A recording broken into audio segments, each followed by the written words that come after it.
O ngayon, mag-test naman tayo ng outlet bago natin ikabit.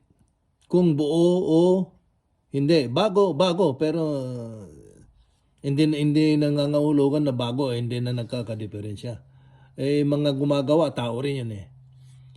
Kaya nagkakaroon din ng mistake. Mayroon sinasabi na factory defect.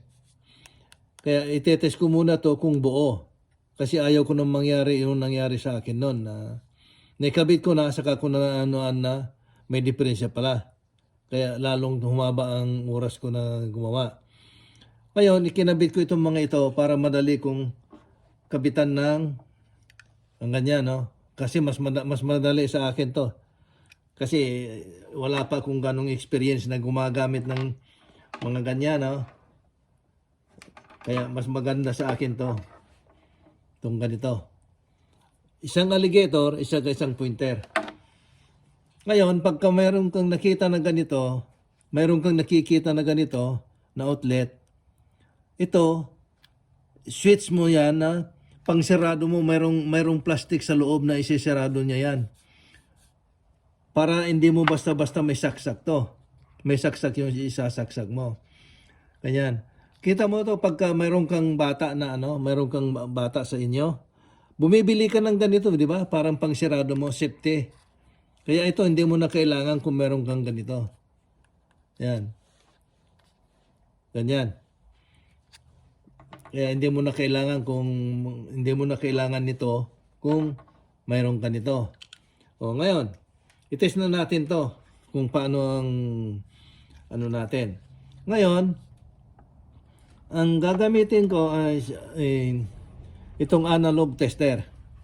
Ang analog tester ko, continuity lang naman to eh. Either na ito, pointer niya, pumalo dito. Pero, ang settings mo, ilagay mo dun sa times sa 1K sa ohms. Pero, ako, ang gagamitin ko, yung speaker para tumunog. Pagka tumunog, meaning, merong continuity. Kagaya nito. Ayun, no.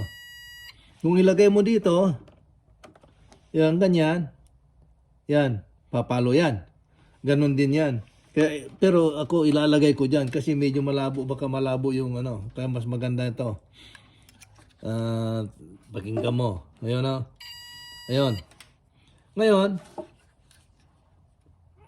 tatlong kulay itong bolt mo dito. Ito, green, yun sa ground.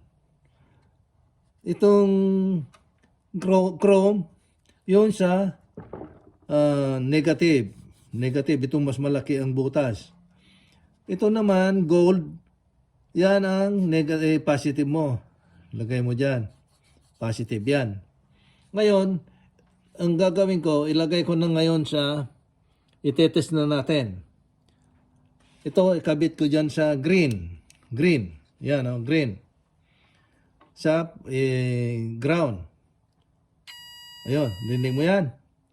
O yun, kasi itong mga butas na to, itong bilog, ground yan. O yun. O yun. Meaning buo yung ground na yun. Ngayon, ilagay ko dyan sa neutral. Sa neutral tayo. Ay, hindi. Sa positive pala. O, positive. May tunog. Walang tunog sa hindi grounded, meaning hindi grounded. Yan. Sa isang positive. Yan. Yan, hindi grounded. Yan, hindi grounded. Ngayon, ikabit ko niya ngayon sa neutral. O yun. Yun, hindi grounded. Hindi ring grounded. Yun, hindi ring grounded. Hindi grounded. Hindi grounded. So, meaning, maganda ito.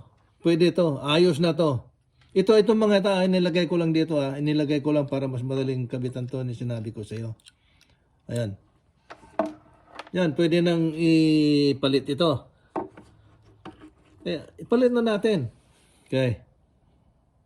Sana kung nagustuhan ninyo to, nagustuhan ninyo, Mag-comment naman kayo or i-like nyo, mag-comment at i-share nyo na rin para malaman naman yung mga ibang hindi pa nakakaalam. Ako wala akong ganong experience. Pero kung anong nagagawa ng certified or license, pwede kong gawin. Okay?